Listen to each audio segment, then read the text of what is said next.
համայնքին, եվրոպական քաղաքական վերնախավին հարց ունենք։ Դուք արդյոք տեսնում եք ինչ է կատարվում Հայաստանում, դուք արդյոք տեղյակ եք Հայաստանում մարդու իրավունքների խայտառակ վիճակից, դուք տեղյակ եք, որ Նիկոլը պահում է քաղբանտարկյալներ, տեղյակ են արդյոք, որ Նիկոլը պահում է կին քաղաքական բանտարկյալներ, բանտարկում է աշակերտների միայն նրա համար, որ իրենք իրացնում են իրենց ազատ խոսքի իրավունքը։ Եվ եթե տեղյակ են, ապա այստեղից առաջանում է երկրորդ հարցը. արդյոք իրենք պատրաստ են Նիկոլի աթոռը պահելու համար քաղաքական առևտուր կազմակերպել հայ ժողովրդի կյանքի, հայ ժողովրդի իրավունքների եւ հայկական պետության հաշվին։ Մեզ այս հարցի պատասխանները հետաքրքիր են եւ Եվրոպան, եվրոպական քաղաքական համայնքը, որպես իրեն ժողովրդավարության հիմնասյուն, հիմնակար, որպես ժողովրդավարության համար պայքարող քաղաքական միավոր հռչակած երևույթ պարտավոր է այս հարցերի պատասխանները մեզ տալ։ Այս հարցերի պատասխանների կարևորությունը նաև եվրոպական քաղաքակրթության համար է եւ արժեհամակարգի համար է։ Մենք հասարակություն ենք, որը ապրում է եվրոպական քաղաքական արժեհամակարգով եւ մարդու իրավունքներով, բայց դա չի նշանակում, որ երեսպաշտությունը, երկերեսանիությունը, քաղաքական երկակի ստանդարտները մեզ համար պիտի դառնան նորմա։ Ոչ, դրանք մեզ համար նորմա չեն եւ մենք այսօր քաղաքական համայնքին պիտի ցույց տանք եվրոպական, որ Հայաստանի Հանրապետությունը ոստիկանապետություն է, որտեղ միայն Նիկոլը կարող է անել այն ինչ ուզում է եւ Հայաստանի քաղաքացիներին առաջարկում է մեկ ճանապարհ ուղիղ եւ բաց հայտարարելով։ Վերընկեք ձեր տեղերը։ Եվ Տիկին Մկրտչյան, այսօր քայլեր թե նախատեսված կարծեք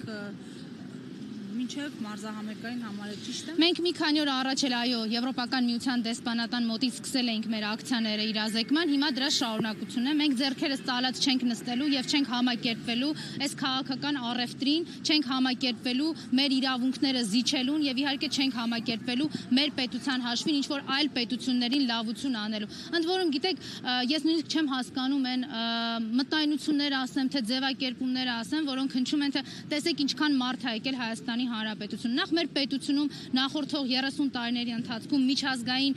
կազմակերպությունների եւ միջազգային բարձր մակարդակի միջոցառումները շատ են եղել։ Գերտերությունների նախագահների այցերից սկսած մինչեւ շատ այլ միջազգային կառույցների ղեկավարների այցեր։ Եվ գիտեք ինչ, մեր պետությունը եւ հայրենիքը ծախել ու ուրախանալ, որ մի քանի տասնյակ եվրոպական երկրի ղեկավար ա եկել Հայաստանից, թվում է դա ուղղակի պատեհ եւ պատշաճել չի մեզ համար։ Այդ տրամաբանությամբ կարող ենք ասել, դե նա Նիկոլը հեսա Սյունիքն էլ կտա, կարող է Տրամպն է գա ամերիկացիների հետ, կարող է Տավուշը ամբողջությամբ տա Տրամպին միանա նաեւ Պուտինը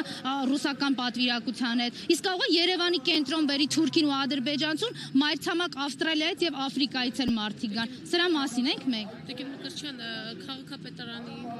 ասել եք, որ այ երթուղի ներկայացրել եք, համաձայնություն եղել է։ Մենք եւ այսօր երթը տեղի կունենա։ Դե դուք տեսնում եք, թե մենք ինչպես ենք շրջապատված Նիկոլի ոստիկաններով, նրանք ովքեր պարգևաճար կստանան ամեն հայի քաղաքացու իրավունքները ոտնահարելու համար։ Ես չգիտեմ իրենք ինչ են պլանավորել եւ ինչ են իրենց հանձնարարել, բայց մեր մասով իրավական բոլոր ձևակերպումները պատշաճ են։ Մեր երթը մեզ արդեն միանում է։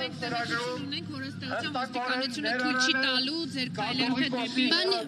Նիկոլի բռնապետությունը հենց այս տեսքը ունի։ Երեսպաշտությունը Նիկոլի այս տեսքը ունի։ Մենք բոլորս հանգիստ վերընկնենք մեր տեղը եւ որևէ մեկը եվրոպական քաղաքական վերնախավից, լրագրողներից պիտի չիմանա, թե ինչ է կատարվում, պիտի չիմանա, որ ընդամենը մի քանի 100 մետր հեռավորության վրա կան քաղաքական բանտարկյալներ, մարդիկ, ովքեր նստել են, որովհետև Facebook-ում քաղաքացիական այլ անհնազանդության ձևերով արտահայտվել են, խոսքի ազատություն են իրացրել, այն ինչ որ իբր Եվրոպայի եւ եվրոպացիների համար գերագույն արժեք է։ Մենք խնդրում ենք, որ այդ արժեքների պահպանության եւ այդ արժեքների իրացման ու ապահովման համար ու մասին լինեն իրենք եւ ոչ թե Նիկոլի ֆեյք սրտիկներով կործանեն մեր իրավունքներն ու ազատությունները։